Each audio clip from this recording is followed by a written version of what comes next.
सब? I hope you all are good. तो बात करें लास्ट लेक्चर की, तो बच्चों लास्ट लेक्चर में हमने क्या पढ़ा था? भौतिक राशियों के बारे में। देखिए लेंथी है थोड़ा चैप्टर, तो डिवाइड कर करके पढ़ेंगे। फर्स्ट ऑफ ऑल जो क्वेश्चन बनता है वो बनता है सदिश और अदिश राशियों पर। तो लास्ट लेक्चर में हमने पढ़ा भौतिक राशियां क्या होती हैं, उन्हें कितनी कैटेगरी में डिवाइड किया गया, सदिश क्या होती हैं, अदिश क्या होती हैं, कौन कौन सी राशियां सदिश होती हैं, कौन कौन सी राशियां अदिश होती हैं। तो इतना हमने पढ़ लिया था। अब थोड़ा उससे क्या है आगे बढ़ते हैं। तो बच्चों अब हम करेंगे एसआई मात्रक। बड़ा इंपॉर्टेंट टॉपिक है according to examination point of view. तो देखिए क्या होगा बच्चों, सबसे पहले हम बात करेंगे कि एसआई सिस्टम है क्या चीज। तो देखिए हम फिजिक्स की बात करें तो फिजिक्स में हम पढ़ते हैं सिस्टम के बारे में। अब ये सिस्टम कितने टाइप्स के होते हैं? 4 टाइप्स के। सबसे पहला आता है एसआई सिस्टम। एसआई ये नहीं कि सब इंस्पेक्टर बोल दो, इसकी फुल फॉर्म आज हम करेंगे क्या होती है और हम एसआई सिस्टम ही क्यों करते हैं। तो हम एसआई सिस्टम क्यों करते हैं? और भी तो सिस्टम है, लेकिन एसआई सिस्टम की ही बात क्यों की जाती है। आगे हम पढ़ेंगे सीजीएस सिस्टम, उसके बाद आएगा बच्चों एफपीएस सिस्टम एंड लास्ट में हम पढ़ेंगे एमकेएस सिस्टम। बच्चों तो ये है 4 सिस्टम, लेकिन इन चारों में से हम मेनली बात करते हैं एसआई की। ऐसा क्यों होता है? देखिए अगर हम बात करें बेसिक क्वांटिटीज की, फिजिक्स में बेसिक को हम बोलते हैं आधारभूत राशियां। ध्यान रखें मैं बेसिक यूनिट्स की बात कर रही हूँ, बेसिक क्वांटिटीज की। कौन कौन सी होती है वो? नंबर 1 है मास। मास क्या होता है? द्रव्यमान। नंबर 2 है लेंथ। लेंथ क्या होती है? लंबाई। Third time. टाइम क्या होता है? समय। तो आधारभूत राशियां होती है बच्चों 3। अब इन तीनों की ही बात करेंगे। होती तो राशियां और भी बहुत हैं, लेकिन अगर एग्जाम में आए कि आधारभूत इकाइयां बताइए, आधारभूत राशियां बताइए, तो वो 3 ही होंगी। अब देखिए बात करें एसआई सिस्टम की, तो एसआई सिस्टम में बच्चों मास को हम हमेशा किस में मेजर करेंगे? किलोग्राम में। ध्यान रखना है केजी में। लेंथ की बात करें तो लेंथ क्या आएगी? मीटर। उसके बाद टाइम की बात करें तो टाइम क्या आएगा? सेकेंड। अब देखो बच्चों टाइम की अगर मैं बात करूं तो टाइम को मेजर करने के लिए और भी बहुत सारी यूनिट्स हैं, लाइक आवर, घंटा, minute, second, day, year, century. कितनी सारी यूनिट्स हैं, लेकिन हम जब एसआई सिस्टम की बात करेंगे तो हम क्या लेके चलेंगे? सेकंड। टाइम तो बच्चों हर सिस्टम में सेकंड में ही मेजर होता है, आप देख सकते हो। अब बात करें मास की, तो मास को मापने की अदर यूनिट्स होती है किलोग्राम, ग्राम, लेकिन एसआई की बात करें तो क्या आएगा? किलोग्राम। अब ऐसा क्यों है बच्चों? देखिए जब हम फिजिक्स में क्या करते हैं? न्यूमेरिकल कैलकुलेशंस, तो बहुत सारी यूनिट अगर हम अलग अलग यूज करेंगे तो हमारा आंसर करेक्ट नहीं आएगा। तो आंसर करेक्ट आने के लिए हम क्या करते हैं? हम न्यूमेरिकल को एसआई में ही सॉल्व करते हैं।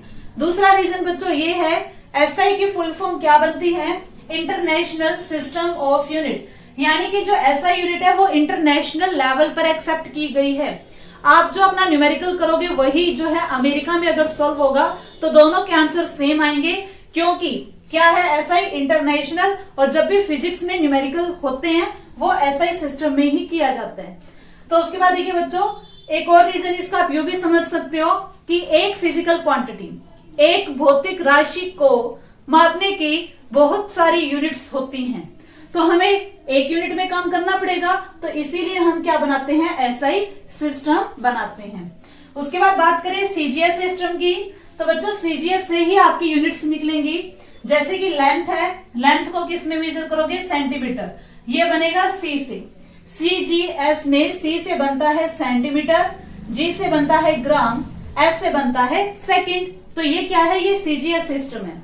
सीजीएस सिस्टम अगर पूछ लिया जाए, बाई चांस कभी पूछ लिया जाए, तो मास को क्या होगा? ग्राम में मेजर करेंगे, लेंथ को किस में? सेंटीमीटर में, और टाइम को किस में मेजर करेंगे? सेकंड में। बात करें अगर हम एफपीएस, बच्चों एफपीएस को हम ब्रिटिश सिस्टम भी बोलते हैं। एफपीएस को हम ब्रिटिश सिस्टम भी बोलते हैं। ये अंग्रेजों के टाइम लागू होता था। अंग्रेज जो होते थे वो इस सिस्टम में काम करते थे। जैसे कि मास को वो मापते थे पाउंड में, और लेंथ को मापते थे फुट में। फुट आपने आज भी सुना होगा, फुट में हम भी करते हैं, लेकिन वो बच्चों ब्रिटिश सिस्टम रहेगा। टाइम क्या रहेगा, अंग्रेज टाइम को सेकंड में ही मेजर करते थे। तो उसके बाद आता है हमारा MKS सिस्टम। MKS और SI हो या MKS हो, दोनों सेम होते हैं बच्चों। जैसे कि यहाँ पर मास को किलोग्राम में, तो यहाँ भी किलोग्राम में, यहाँ पर लेंथ को मीटर में, तो यहाँ भी मीटर में, यहाँ टाइम सेकंड में, तो यहाँ भी क्या होगा, सेकंड में। तो हमारे पास टोटल सिस्टम कितने हैं, 4 है, लेकिन हम काम किस में करेंगे, SI सिस्टम में। SI सिस्टम बड़ा इंपॉर्टेंट है, एग्जाम्स में काफी क्वेश्चंस आते हैं कि कार्य का SI मात्रक बताओ, चुंबकीय फ्लक्स का SI मात्रक बताओ, कोणीय आवेग का SI मात्रक बताओ। तो इस टाइप से हम करेंगे SI यूनिट्स। तो इतना आप नोट कर लो सिस्टम क्या होता है। तो बच्चों अब हम करेंगे हमारा इंपॉर्टेंट काम। एक साइड पे हम लिखेंगे भौतिक राशियां, इनके सामने लिखेंगे SI मात्रक। SI मात्रक यानी SI यूनिट, इंग्लिश हिंदी दोनों में ही लिख दूंगी। जो इंग्लिश में करना चाहे आप इंग्लिश में करो, जिसे हिंदी में करना है वो हिंदी में करे। तो सबसे पहले बात करें हम, सिंपल उठाएंगे, फिर थोड़े हायर लेवल पे जाएंगे। सबसे पहले आती है बच्चों लंबाई यानी कि लेंथ।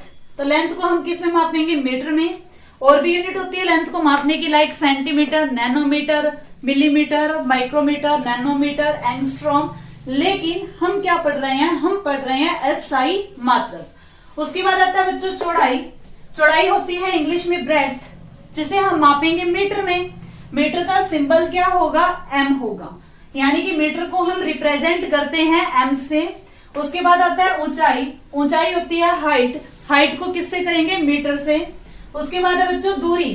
थोड़ा सा दूरी और विस्थापन का समझते हैं आज क्या चीज होती है। देखिए अगर बात करें हम दूरी की, दूरी तो हमारे पास होता है कुल रास्ता यानी कि टोटल पाथ। और बच्चों विस्थापन क्या होता है, छोटे से छोटा रास्ता, यानी कि छोटा रास्ता लिख सकते हो, स्मॉलेस्ट पाथ। जैसे कि कोई A पॉइंट पर खड़ा है व्यक्ति, B पॉइंट पर जाता है जो कि है 3 सेंटीमीटर, या यूं मान लो 3 मीटर की दूरी पे। देखिए A से B का डिस्टेंस, A से B की दूरी कितनी है, 3 मीटर। B से यहां पर एक पॉइंट C है जिसकी दूरी कितनी है, 4 मीटर। तो अब मैं आपसे ये पूछूं कि A से C में कुल रास्ता कितना है, A से C में कुल दूरी कितनी तय करी उस व्यक्ति ने। तो हम क्या करेंगे, A से B से C हम क्या कर देंगे, ऐड कर देंगे। यहाँ पर 3 है, यहाँ पर 4 है, 3 और 4 क्या हुआ, 7 मीटर। यानी कि हमारे पास कुल डिस्टेंस यानी कुल दूरी, टोटल डिस्टेंस कितना हुआ, 7 मीटर। ठीक है, तो डिस्टेंस क्या होता है बच्चों, दूरी क्या होती है, प्रारंभिक बिंदु से अंतिम बिंदु तक तय किया गया रास्ता। प्रारंभिक बिंदु से अंतिम बिंदु तक तय किया गया रास्ता ही क्या कहलाता है, दूरी कहलाता है। अब हम बात करें डिस्प्लेसमेंट की, जिसे हम बोलते हैं विस्थापन। अब बच्चों इसी क्वेश्चन में विस्थापन क्या होगा, तो विस्थापन क्या होता है, छोटा रास्ता होता है। तो छोटा रास्ता क्या आपको डायग्राम में नजर आ रहा है, बिल्कुल आ रहा है। A से B गया, B से C गया, जरूरी नहीं है A से C भी तो जा सकते हैं। तो छोटा रास्ता क्या बनेगा, A से C बनेगा। अब हमें क्या निकालना है, छोटा रास्ता क्या है, AC की वैल्यू आप कैसे निकालोगे, ये बन गई हमारी राइट एंगल ट्रायंगल। ठीक है, इसमें हम लगाएंगे पाइथागोरस थ्योरम। तो क्या होगा, 3 और ये 4 और ये कितना आ जाएगा, 5 मीटर। तो देखिए कुल दूरी तो क्या थी, 7 थी, और विस्थापन कितना आया, 5 आया, कम आया। तो विस्थापन क्या होता है बच्चों, दूरी से छोटा होता है। ये इक्वल भी हो सकते हैं। मान लो अगर मैं ये कहूं कि ये एक लाइन थी A से B जो कि हमारे पास था 5 मीटर। मैं ये पूछूं आपसे कि A से B कितनी दूरी है, आंसर क्या होगा, 5 मीटर। और मैं ये पूछूं कि कितना विस्थापन हुआ, तो विस्थापन भी तो यही हुआ ना, कुछ और छोटा रास्ता तो आ ही नहीं रहा। A से B विस्थापन भी क्या हुआ, 5 हुआ। कहने का मतलब है दूरी और विस्थापन बराबर हो सकते हैं, लेकिन विस्थापन कभी दूरी से बड़ा नहीं होता। तो ये बच्चों इन पे क्वेश्चन बनेंगे, ये थोड़ा और हम डिटेल से लेंगे जब हम इनके फॉर्मूलों की बात करेंगे। तो दूरी हो या विस्थापन हो, दोनों को मापने का SI मात्रक क्या होगा, मीटर होगा। फिर बात करते हैं बच्चों द्रव्यमान की। द्रव्यमान क्या होता है, मास होता है। मास आपको मैंने बताया था, किसी भी वस्तु में पदार्थ की मात्रा को क्या कहा जाता है, द्रव्यमान कहा जाता है। Quantity of matter contain in a body, किसी भी वस्तु में पदार्थ कितना लगा, तो इसको हम किस में मापेंगे, किलोग्राम में यानी कि केजी में। उसके बाद आती है बात क्षेत्रफल। हाँ जी, मास के बारे में 2-3 बातें सुनिए। मास जो होता है कभी भी जीरो नहीं होता। अगर मैं ये कह दूं कि किसी का मास जीरो है तो वो चीज एग्जिस्ट ही नहीं करती। कुछ नहीं है, ऐसा कुछ भी नहीं है, ऐसी कोई चीज होती नहीं जिसका मास क्या हो, जीरो हो। बात करें मास की, मास बच्चों हर जगह सेम रहता है, ठीक है। द्रव्यमान क्या होगा, हर जगह पे क्या रहता है, सेम रहता है। द्रव्यमान कभी भी नहीं बदलता। एग्जाम में क्या होता है बच्चों, थोड़ा सा घुमाते हैं भार और द्रव्यमान के बारे में। अब जैसे मैं ये कह दूं आपको कि 6 किलोग्राम की एक बॉल है, उसे कहां चंद्रमा पर ले जाया गया, तो उसका द्रव्यमान बताओ। तो बच्चे क्या करेंगे, जीरो करेंगे, कोई कुछ करेगा। तो ध्यान रखना है द्रव्यमान हमेशा ही सेम रहता है। अगर 6 किलोग्राम की बॉल है, चाहे आप ब्रह्मांड में कहीं भी ले जाओ, चंद्रमा पे ले जाओ, शनि ग्रह पे ले जाओ, या कहीं भी जाओ, या पृथ्वी के किसी भी भाग पर जाओ, तो द्रव्यमान सेम रहेगा। 6 किलोग्राम की है तो 6 किलोग्राम ही रहेगी। द्रव्यमान कभी भी नहीं बदलता। तो बदलता क्या है, भार बदलता है। भार क्या होता है, वेट होता है। वेट चेंज होगा, उसकी हम बात करेंगे जब वेट के ऊपर आएंगे, ठीक है। बात करें नेक्स्ट 7वां हमारे पास है क्षेत्रफल। तो क्षेत्रफल क्या होता है बच्चों, 2D ऑब्जेक्ट्स का निकालते हैं, ठीक है। तो क्षेत्रफल का फॉर्मूला होता है लंबाई गुना में चौड़ाई। लंबाई गुना में चौड़ाई यानी मीटर इंटू में मीटर, तो क्या बना, मीटर स्क्वायर। आप हिंदी में बोलोगे वर्ग मीटर, इंग्लिश में बोलते हैं मीटर स्क्वायर, हिंदी में क्या बोलोगे, वर्ग मीटर। उसके बाद आता है आयतन। आयतन में क्या होगा बच्चों, आयतन होता है लंबाई गुना चौड़ाई गुना ऊंचाई। मीटर गुना मीटर गुना मीटर, तो कितना बना, मीटर क्यूब। तो यहाँ क्या आएगा, क्यूब, मीटर क्यूब, या फिर आप हिंदी में बोलोगे घन मीटर। सिंबल देख लो, मीटर के ऊपर 3 लगा देंगे, ये सिंबल होगा। उसके बाद आता है बच्चों घनत्व। घनत्व आपको बताया था मैंने, भारीपन होता है, इंग्लिश में बोलते हैं डेंसिटी। तो घनत्व का फॉर्मूला क्या होता है, फॉर्मूला रहेगा द्रव्यमान बाय में आयतन। द्रव्यमान क्या होता है, किलोग्राम, आयतन क्या होता है, मीटर क्यूब। तो क्या बना, किलोग्राम पर मीटर क्यूब। क्या रहेगा इसका, एसआई मात्रक। चलिए नेक्स्ट नंबर 10, समय। समय को इंग्लिश में हम बोलते हैं बच्चों टाइम। टाइम का एसआई मात्रक क्या होगा, सेकंड होगा। ध्यान रखें, कभी आप मिनट, आवर, घंटा जो भी लगाओ, ऐसा कुछ नहीं करना। टाइम का एसआई मात्रक क्या होता है बच्चों, सेकंड होता है। उसके बाद चलते हैं तापमान पर। तो तापमान आपने सुना होगा टेम्परेचर होता है। तो टेम्परेचर देखा होगा, जून के महीने में बहुत ज्यादा हाई होता है। टेम्परेचर को बच्चों आप मापते हो डिग्री सेल्सियस में, बोलते हो ना, आज तो टेम्परेचर 37 डिग्री सेल्सियस है, जो भी है। लेकिन तापमान का एसआई मात्रक डिग्री सेल्सियस नहीं होता, एसआई मात्रक रहेगा केल्विन। केल्विन यानी, केल्विन एक साइंटिस्ट के नाम पर है। तापमान को मापने के लिए देखिए डिग्री सेल्सियस का प्रयोग भी होता है, केल्विन स्केल का भी होता है, और फ़ारेनहाइट का भी होता है, जो कि डॉक्टर्स यूज करते हैं। लेकिन हमें जब एग्जाम्स में पूछा जाए कि टेम्परेचर का एसआई मात्रक बताओ, तो आपको क्या लगाना है, केल्विन लगाना है। उसके बाद आता है बच्चों आवृत्ति। आवृत्ति जिसे हम बोलते हैं फ्रीक्वेंसी। अब फ्रीक्वेंसी क्या होती है बच्चों, ध्यान रखेंगे इसका फॉर्मूला। आवृत्ति होती है 1 में समय, 1/में समय। कहने का मतलब ये होता है कि जैसे कि हमारे अब करंट आता है, या यूं समझो एक सर्कल है, एक सर्कल के अक्रॉस एक व्यक्ति क्या कर रहा है, चक्कर लगा रहा है। 1 सेकंड में वो कितना चक्कर लगाएगा, वही उसकी क्या होती है, फ्रीक्वेंसी होती है। जैसे कि हम बोले हमारे इंडिया में जो करंट आता है, एसी करंट आता है, उसकी फ्रीक्वेंसी इंडिया में कितनी है, 50 हर्ट्ज है। या अगर आपने आपके घरों में जो भी इंस्ट्रूमेंट होता है, बिजली की एप्लायंसेस होती हैं, बल्ब है, कूलर है, एसी है, पंखा है, जो भी है, आप उनके देखना बॉक्स जो कवर आते हैं, जिस कवर के अंदर वो होते हैं, उनके ऊपर लिखा होता है उनकी फ्रीक्वेंसी 50 हर्ट्ज, क्योंकि हमारे इंडिया में जो करंट है वो 50 हर्ट्ज पर आता है। अब 50 हर्ट्ज का मतलब समझो, कहने का मतलब ये है जो करंट है एसी, वो इस टाइप से होता है।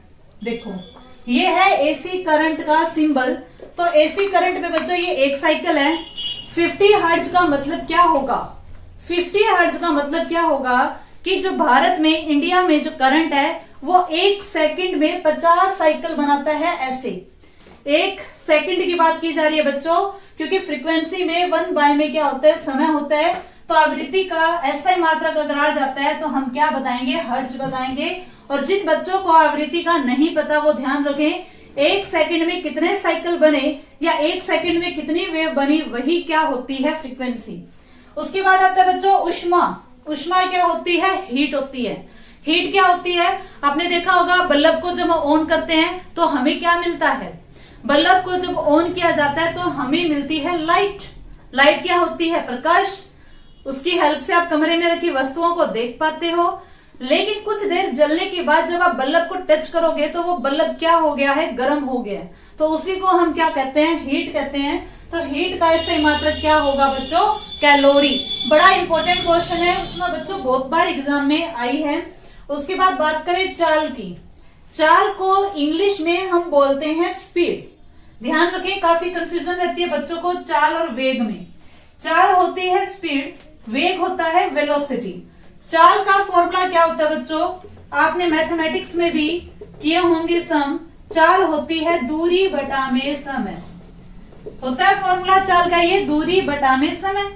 तो दूरी को हम मापते हैं मीटर में, समय होता है सेकंड। तो क्या बन जाएगा? वेग बन जाएगा मीटर पर सेकंड। मीटर पर सेकंड। अब एग्जाम्स में लिखने का तरीका अलग भी हो सकता है। अगर वो ये पर ना लगाए तो ऊपर क्या हो जाएगा? -1। क्योंकि बच्चों जो नीचे है, नीचे जिसकी पावर होती है, ऊपर अगर लेकर जाते हो तो पावर माइनस में हो जाती है। तो यहाँ पर क्या बन जाएगा? Metre second -1। तो उसके बाद हम बात करें वेग की, तो वेग क्या होगा? वेग का फॉर्मूला होता है विस्थापन। विस्थापन बटा में समय। अब विस्थापन क्या होता है वो भी हमने पढ़ा। विस्थापन का ऐसा ही मात्रक मीटर। तो वेग में भी क्या होगा? मीटर पर सेकंड। और रिप्रेजेंट हम करेंगे m/s, मतलब मीटर पर सेकंड। यानी कि चाल का और वेग का ऐसा ही मात्रक क्या होता है? सेम होता है। उसके बाद आते हैं नेक्स्ट, हमारा 16 नंबर पे है त्वरण। त्वरण बच्चों होती है एक्सेलरेशन। एक्सेलरेशन क्या होता है? अब त्वरण का फॉर्मूला आपने पढ़ा होगा, वेग बटा में समय। क्या होगा? वेग बटा में समय। और वेग का क्या किया आपने? मीटर पर सेकंड। तो नीचे एक और टाइम है तो बन जाएगा मीटर पर सेकंड स्क्वायर, यानी कि मीटर पर वर्ग सेकंड। मीटर पर सेकंड स्क्वायर रिप्रेजेंट ऐसे करा जाएगा, मीटर पर सेकंड स्क्वायर। अगर आप ये पर नहीं लगाते तो बन जाएगा -2, माइनस में चला जाएगा। उसके बाद क्या आता है बच्चों? बल। बल क्या होता है? फोर्स। और बल की खोज किसने की थी? सर आइजैक न्यूटन ने। ग्रेट साइंटिस्ट थे वो 19th सेंचुरी के। तो बल की खोज करने वाले साइंटिस्ट है न्यूटन। न्यूटन का एक्सपेरिमेंट भी याद होगा, सेब से, पेड़ से सेब गिरता है, ठीक है। तो क्या है, उसने यही सोचा कि नीचे ही क्यों आया, तो वहीं से खोज हो गई थी बल की। तो बल का फॉर्मूला देखो होता है m गुना में a। फोर्स को हम लिखते हैं, डिनोट करते हैं F से। F का मीनिंग क्या होगा? फोर्स होगा। फॉर्मूला क्या है? m इंटू में a। अब ये m क्या है? द्रव्यमान। a क्या है? त्वरण, एक्सेलरेशन। तो देखो बच्चों, ऐसा ही मात्रक अगर एग्जाम में आता है तो हम क्या लगाएंगे? न्यूटन। और न्यूटन का सिंबल क्या होता है? n। लेकिन अगर हम बात करें कि न्यूटन की जगह हम और क्या लिख सकते हैं, देखिए बल का जो फॉर्मूला है यहां से भी ऐसा ही मात्रक आ सकता है। मास को हम मापते हैं किलोग्राम में, त्वरण को हम मापते हैं अभी अपने किया मीटर पर सेकंड स्क्वायर में। तो ये भी हमारा क्या होगा? बल का ऐसा ही मात्रक ही होगा। लेकिन कहां से आया? सूत्र से, फॉर्मूले से। और ये कैसे आया? डायरेक्ट आया। ऐसा ही मात्रक क्या होगा बल का? न्यूटन। उसके बाद आता है बच्चों आघूर्ण बल, जिसे हम बोलते हैं टॉर्क। कहीं भी जब आप रोटेशन की बात करते हो, जैसे कि जब आप दरवाजे को खोलते हो बच्चों, तो वहां फोर्स नहीं लगती, वहां टॉर्क लगता है। कोई भी चीज सर्कल में घूमती है तो वहां भी फोर्स नहीं लगता, टॉर्क लगती है। तो टॉर्क का फॉर्मूला होता है बल गुना में लंबवत दूरी, यानी कि फोर्स इंटू में परपेंडिकुलर डिस्टेंस। तो बल आपने अभी किया न्यूटन, और लंबवत दूरी क्या होती है? मीटर। तो आघूर्ण बल जिसे हम बोलते हैं टॉर्क, टॉर्क का ऐसा ही मात्रक क्या होगा? Newton metre. देखिए ये क्या है? माइनस नहीं है, इसका मतलब है न्यूटन मीटर एक साथ है। न्यूटन मीटर क्योंकि ये दोनों गुना में है। बल का न्यूटन होता है, लंबवत दूरी मीटर, तो न्यूटन मीटर क्या होगा? टॉर्क की एसआई यूनिट। तो यहां तक हमने कर लिया 18। सही नंबर पे है दाब। दाब क्या होता है बच्चों? प्रेशर। प्रेशर क्या होता है? देखो पहले हम बात करें इसके फॉर्मूले की। प्रेशर को डिनोट किया जाता है P से। प्रेशर का फॉर्मूला होगा F अपॉन में A। F होता है फोर्स, A होता है एरिया, यानी कि प्रेशर क्या बन जाएगा? बल बटा में क्षेत्रफल। तो यानी कि वैसे तो देखो SI यूनिट दाब की होती है पास्कल, अगर एग्जाम में आता है तो पास्कल दिया जाएगा। बाई चांस पास्कल नहीं है तो आप फॉर्मूले से भी SI मात्रक फाइंड आउट कर सकते हो। फॉर्मूला क्या है, बल बटा में क्षेत्रफल, और बल का SI मात्रक आपको पता है न्यूटन, और क्षेत्रफल का होता है एरिया, और एरिया को हम मापते हैं मीटर स्क्वायर में, तो बन जाएगा न्यूटन पर मीटर स्क्वायर। कहां से आया, सूत्र से आया, फॉर्मूले से आया। उसके बाद आता है बच्चों नेक्स्ट 20 नंबर पे कार्य। कार्य होता है वर्क डन। कार्य क्या होता है, SI मात्रक बड़ा इंपॉर्टेंट है, एग्जाम में बहुत बार पूछा गया। कार्य का SI मात्रक क्या होता है, जूल।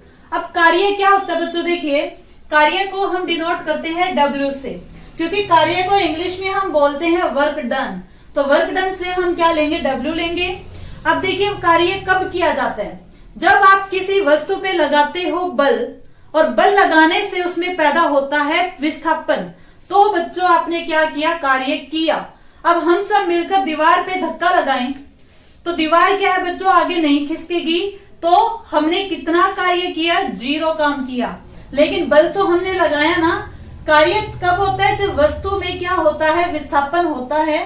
तो बच्चों इसका SI मात्रक रहेगा जूल। लेकिन अगर आप फॉर्मूले से SI मात्रक निकालो तो जूल किसके बराबर होता है, जूल बराबर होता है फॉर वर्क डन का फॉर्मूला होगा फोर्स गुना में S। F का मतलब है फोर्स, S का मतलब है डिस्प्लेसमेंट, यानी कि बल गुना में विस्थापन। तो क्या बन जाएगा, न्यूटन मीटर। न्यूटन मीटर पहले किसका किया था हमने, आघूर्ण बल का, यानी कि टॉर्क का। टॉर्क का और वर्क का ये भी मात्रक देखिए मैच हो रहा है, न्यूटन मीटर SI मात्रक। वैसे मोस्टली क्या आता है, जूल ही आता है। कार्य का SI मात्रक क्या रहता है, जूल रहता है। उसके बाद आता है बच्चों शक्ति। शक्ति का मतलब होता है पावर। शक्ति का फॉर्मूला क्या होगा, देखिए पावर को हम लिखते हैं P से, प्रेशर को भी P से और शक्ति को भी P से। शक्ति क्या होती है, रेट ऑफ डूइंग वर्क, कार्य करने की दर को क्या कहा जाता है, शक्ति कहा जाता है। यानी कि वर्क अपॉन में टाइम, W अपॉन में T। W होता है जूल और टाइम को हम मापते हैं सेकंड में। वैसे अगर देखिए शक्ति का SI मात्रक, ये भी बहुत बार आता है एग्जाम में, तो आप क्या लगाएंगे, वोट। शक्ति का SI मात्रक क्या होता है, वोट होता है। जैसे कि हम बोलते हैं 100 वाट का बल्ब, 20 वाट की CFL, 1500 वाट का कूलर, जो भी आप बोलते हो, 750 वाट की प्रेस, यानी कि जो भी हम बिजली के उपकरण घरों में यूज करते हैं उन सभी पर उनकी शक्ति क्या है, मेंशन होती है, लिखी जाती है। तो शक्ति का SI मात्रक क्या होता है बच्चों, वाट। लेकिन अगर आप सूत्र से करना चाहो तो बनेगा जूल पर सेकंड। अब अगर हम अदर यूनिट्स की बात करें, शक्ति की और भी बहुत सारी यूनिट्स होती हैं और ये भी एग्जाम्स में आ जाती हैं, जैसे कि किलोवाट। यहाँ पर क्या है, K और लिखा है वाट। किलोवाट में कितने वाट होते हैं बच्चों, किलो में 1000 होता है, तो 1 किलोवाट बराबर है 1000 वाट के। अगर बात करें 1 मेगावाट, M का मतलब मेगा, W मीन्स वॉट। आपने देखा होगा पावर हाउस पे लिखा होता है 750 मेगावाट की बिजली यहाँ पैदा होती है, तो मेगावाट किसके इक्वल होगा, 10 की पावर 6 का। देखिए साइंस में जब भी मेगा आएगा, मेगा का मतलब होता है 10 की पावर 6 वॉट। उसके बाद आता है 1 अश्व शक्ति, जिसे हम बोलते हैं 1 हॉर्स पावर। एक अश्व शक्ति में कितने वाट होते हैं बच्चों, 746। और ये शक्ति का कौन सा मात्रक है, ये व्यापारिक यूनिट है। शक्ति का व्यापारिक मात्रक है ये। व्यापारिक मतलब कमर्शियल यूनिट, जो कि फैक्ट्री वगैरह में यूज की जाती है। फैक्ट्री, इंडस्ट्री जो भी है वहां पर हम शक्ति का यूज करते हैं। व्यापारिक यूनिट जो कि होती है 1 हॉर्स पावर, जो कि बराबर होगी 746 वाट की। बड़ा इंपॉर्टेंट है, ये पेपर में पूछा जाता है। 1 हॉर्स पावर में कितने वाट होते हैं, 746 वाट। उसके बाद देखिए नेक्स्ट आती है ऊर्जा। ऊर्जा क्या होती है, एनर्जी। ऊर्जा क्या होती है, बताया था आपको, कार्य करने की क्षमता, और पावर थी कार्य करने की दर। यहाँ पर हम क्या करेंगे, एबिलिटी ऑफ डूइंग वर्क, आप उतना ही काम करोगे जितनी आपके अंदर क्या है, एनर्जी है। ऊर्जा बच्चों बहुत तरह की होती है, लेकिन मैंने यहाँ लिखी गतिज ऊर्जा। गतिज ऊर्जा होती है काइनेटिक एनर्जी। काइनेटिक एनर्जी होती है हाफ mv²। m है मास, v है वेलोसिटी, ये फॉर्मूला आपने पढ़ा होगा। उसके बाद देखिए गतिज ऊर्जा होती है अगर कोई वस्तु गति में होती है, जैसे कि पंखा चल रहा है तो पंखा गति में है, पंखे में कौन सी ऊर्जा होगी, गतिज ऊर्जा। स्थितिज ऊर्जा किसमें होती है, जब कोई वस्तु बैठी हो, स्थिति आराम की अवस्था में होती है, उसे हम क्या बोलते हैं, स्थितिज ऊर्जा।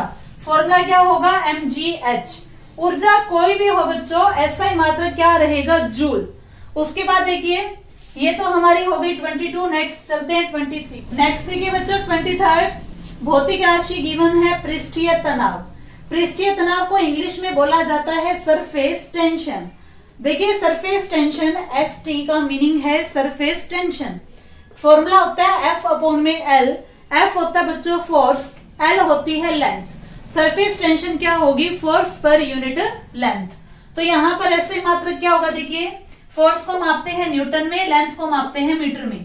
तो पृष्ठीय तनाव का SI मात्रक क्या बनेगा, न्यूटन पर मीटर। उसके बाद आता है बच्चों आवेग। आवेग होता है इंपल्स। अब इंपल्स क्या होती है, कई बच्चों ने सुना नहीं होगा, फर्स्ट टाइम सुन रहे होंगे तो सुनिए। इंपल्स होता है जब किसी वस्तु पर लगने वाला बल कम समय के लिए लगे। जैसे कि एग्जांपल है, बैट्समैन के हाथ में बैट है, बॉल आती है, बैट को टच करके वापस चली जाती है। तो बॉल ने जो टच किया वो कम टाइम के लिए, क्या ये तो था नहीं कि बॉल बैट के साथ चिपक गई। तो यानी किसी भी वस्तु पर बल लगा कम समय के लिए, तो उसे क्या बोलेंगे, इंपल्स बोलेंगे। तो इंपल्स बच्चों आई होता है, आई का मीनिंग है इंपल्स। इंपल्स का फॉर्मूला होगा F गुना में T। F का मीनिंग है फोर्स, टाइम का मीनिंग है समय। F फोर्स T टाइम, यानी कि बन जाएगा बल गुना में समय। बल का SI मात्रक क्या होता है, न्यूटन, और टाइम का SI मात्रक क्या होता है, सेकंड। तो आवेग का SI मात्रक क्या होगा, न्यूटन सेकंड। उसके बाद चलिए 25 नंबर पे हमारे पास है संवेग। ये बन जाएगी 25 और ये बन जाएगी 26। तो संवेग का मीनिंग क्या होता है, मोमेंटम।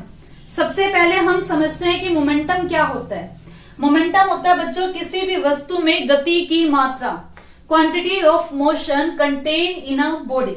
किसी भी वस्तु में गति की कितनी मात्रा होती है उसी को क्या कहा जाता है, मोमेंटम। मोमेंटम यानी संवेग दो तरह का होता है बच्चों। पहला है रेखीय संवेग यानी कि लीनियर मोमेंटम, दूसरा है कोणीय संवेग यानी कि एंगुलर मोमेंटम। अगर कोई गाड़ी स्ट्रेट रोड पे जा रही है बच्चों, सीधा सीधा रोड है, तो वो कैसा संवेग होगा, रेखीय। इसमें जो मोमेंटम होगा उसे हम बोलेंगे लीनियर मोमेंटम। उसके बाद बात करें कोणीय की, अगर यही गाड़ी सर्कुलर ट्रैक में मूव करे तो गाड़ी में कैसा मोमेंटम है, कोणीय आवेग है, कोणीय संवेग है, एंगुलर मोमेंटम। अब देखिए रेखीय संवेग क्या होता है, ध्यान से सुनिए। इंग्लिश में होता है लीनियर मोमेंटम। इसको डिनोट किया जाता है P से, और ऊपर लगाया है ये वेक्टर का एरो होता है बच्चों, क्योंकि ये सदिश राशि होती है। तो इसका फॉर्मूला क्या होगा, मास गुना में वेलोसिटी। कहां से आया, देखिए इस गाड़ी में कुछ ना कुछ लगा है, वो इसका क्या है, द्रव्यमान है, और v वेलोसिटी से, v वेग से ये इस डायरेक्शन में जा रही है। तो मास, इन दोनों को जब गुना करेंगे तो हमें क्या मिलेगा, गाड़ी का हमें क्या मिलेगा, रेखीय संवेग। यानी P बराबर होता है m और v के। m क्या है बच्चों, द्रव्यमान, v क्या है, वेग। द्रव्यमान को मापते हैं किलोग्राम में और वेग को हम मापते हैं मीटर पर सेकंड में। तो रेखीय संवेग का SI मात्रक अगर एग्जाम में आता है तो हम क्या लिखेंगे, किलोग्राम मीटर पर सेकंड। उसके बाद आता है कोणीय संवेग। कोणीय क्या होगा बच्चों, देखिए इसको L से डिनोट किया जाता है। L is equal to P गुना में R। देखिए P तो हमारा होगा ये वाला और ये होगा हमारा R। P की R के साथ क्या होगी, क्रॉस होगी। P होता है बच्चों, अभी आपने पढ़ा है, P क्या होता है, रेखीय संवेग। तो यहाँ पर क्या आएगा, रेखीय संवेग, और इनटू में R क्या होगा, लंबवत दूरी। R क्या होगा, लंबवत दूरी, ये परपेंडिकुलर डिस्टेंस। तो रेखीय संवेग आपने अभी किया किलोग्राम मीटर पर सेकंड। जब इसके साथ एक बार और दूरी आ जाएगी तो यहाँ पर मीटर क्या है, दूरी, और एक और मीटर आएगा तो मीटर क्या बन जाएगा, स्क्वायर। तो इसकी यूनिट क्या होगी, किलोग्राम मीटर स्क्वायर पर सेकंड। ये एग्जाम में पूछा गया था बच्चों एक बार कि एंगुलर मोमेंटम का SI मात्रक बताओ, तो SI मात्रक रहेगा ये। तो आज हमने कितनी क्वांटिटीज कर ली, 26। अब हम बाकी करेंगे बच्चों, ये और भी है, वो हम सब करेंगे SI मात्रक नेक्स्ट लेक्चर में। Okay, thank you.